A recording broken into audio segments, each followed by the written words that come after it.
Hello students, this is Mamta. Welcomes you all in the BBVN online classes. Today's topic is the sentence. Previous classes जितने भी हुए हैं उसमें हमने थोड़ा थोड़ा करके सेंटेंस के बारे में पढ़ा है. So let us read about and learn more about sentence. The first question arrives is what is a sentence. Definition क्या होती है, किस तरीके से आप उसे डिफाइन करेंगे. So combination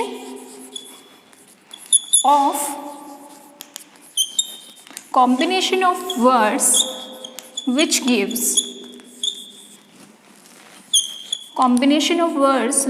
gives a complete meaning.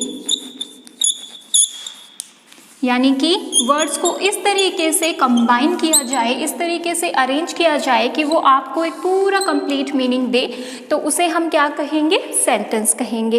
It means words जो है उनको हमें अरेंज करना है किस तरीके से, एक प्रॉपर ऑर्डर में, सो दैट वो हमें एक कंप्लीट मीनिंग जो है वो प्रोवाइड करे.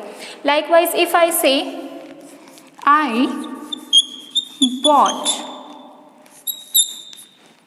अ कार, ठीक है, तो मैंने यहाँ पर जो छोटे छोटे वर्ड्स हैं उनको क्या किया है, कंबाइन किया है, एक प्रॉपर ऑर्डर में लिखा है, और ये मुझे एक कंप्लीट सेंस दे रहे हैं कि मैंने एक कार खरीदी.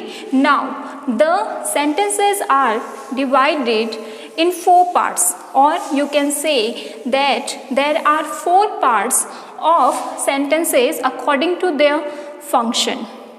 Okay, so formation के अकॉर्डिंग, फंक्शन के अकॉर्डिंग हम सेंटेंसेस को 4 पार्ट्स में डिवाइड करते हैं. फर्स्ट इज असर्टिव और stative, second is interrogative sentences, third is imperative sentences, and fourth is exclamatory sentence.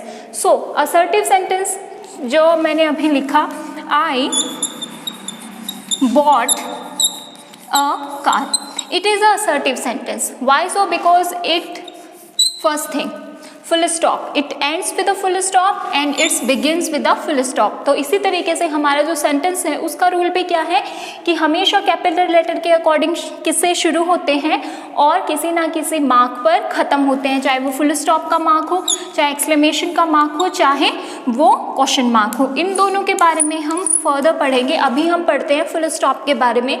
तो जो असर्टिव सेंटेंस होते हैं जो हमें कुछ बताते हैं, स्टेटिव सेंटेंस जिसको हम कहते हैं, यानी कि स्टेटमेंट्स देना, कुछ बताना, तो जहाँ पर असर्ट किया जाता है, कुछ ना कुछ बताया जाता है, वहाँ पर हम क्या करते हैं, असर्टिव सेंटेंसेस का यूज़ करते हैं. और ये हमेशा फर्स्ट लेटर कैपिटल में रहेगा और एंड में जो है फुल स्टॉप से ये कंप्लीट होते हैं.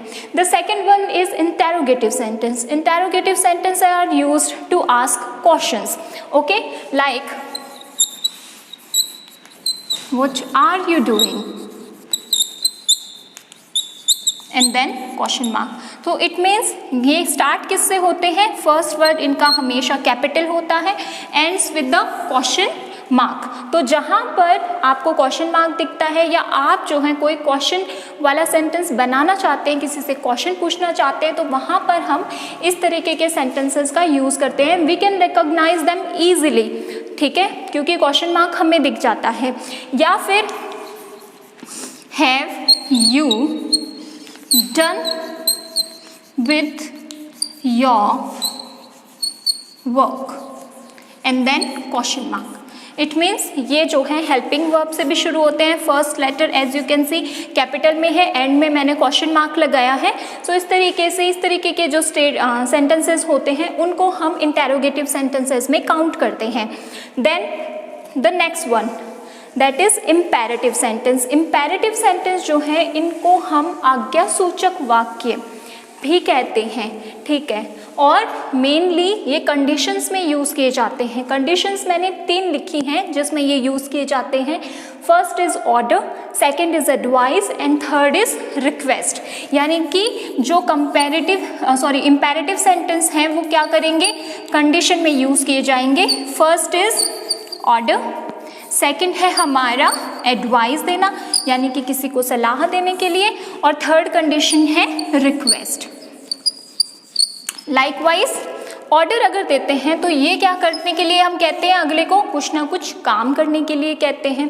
एडवाइस हम सलाह देने के लिए कहते हैं जो कि हमेशा उसको वर्क आती है, काम में आती है.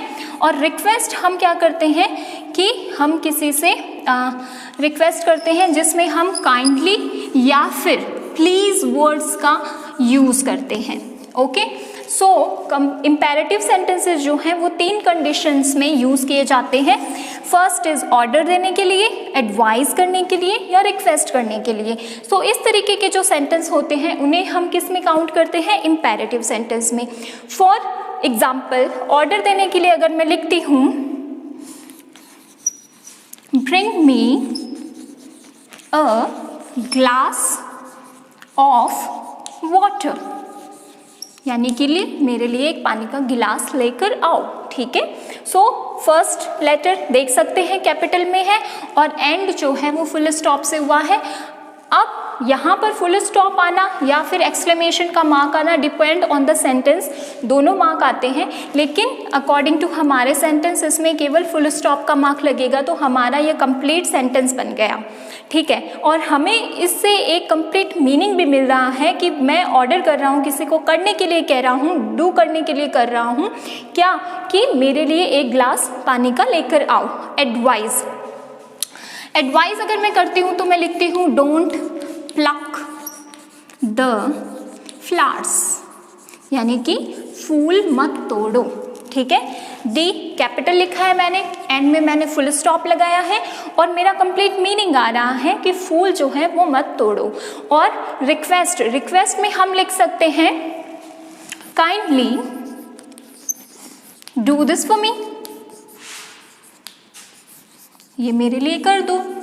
ठीक है, and the last kind of sentence is exclamatory sentence. Exclamation मतलब किसी तरीके की स्ट्रॉन्ग या फिर सडन फीलिंग को दर्शाने वाले, एक्सप्रेस करने वाले जो सेंटेंस होते हैं उन्हें हम एक्सक्लेमेटरी सेंटेंस जो हैं कहते हैं। जैसे कि एक्सक्लेमेटरी सेंटेंस का एक एग्जाम्पल देखते हैं कि I went to watch a movie. जैसे ही सिनेमा हॉल से बाहर आई, मेरे दोस्तों ने पूछा कि मूवी कैसी थी। So I will say what a wonderful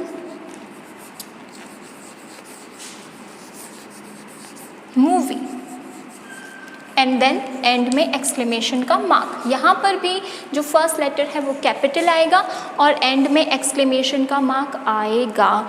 ठीक है, तो ये मुझे जब पूछा गया तो मैंने सडनली कहा व्हाट अ वंडरफुल मूवी, कि बहुत अच्छी मूवी थी। ठीक है, इसी तरीके से व्हाट अ ब्यूटिफुल फ्लावर, कितना सुंदर फूल है। आप जो हैं एक गार्डन में है और अचानक से आपकी नज़र एक फूल पर पड़ती है जो बहुत सुंदर है, तो आप उसे, जो आपकी उस टाइम की स्ट्रॉन्ग और सडन फीलिंग्स रहेगी वो क्या रहेगी? What a beautiful flower. So इस तरीके से सेंटेंस जो हैं उसके बारे में हम पढ़ा कि combination of words which gives us a complete meaning is called the sentence, and we can divide the sentence in 4 parts. One is assertive, second is interrogative, third is imperative and fourth one is exclamatory sentence। और इनका जो work है function के according ये अलग अलग हैं, जिसे के अकॉर्डिंग हम इनको अलग अलग वे में कैटेगराइज भी कर सकते हैं। So this is it for today, thank you.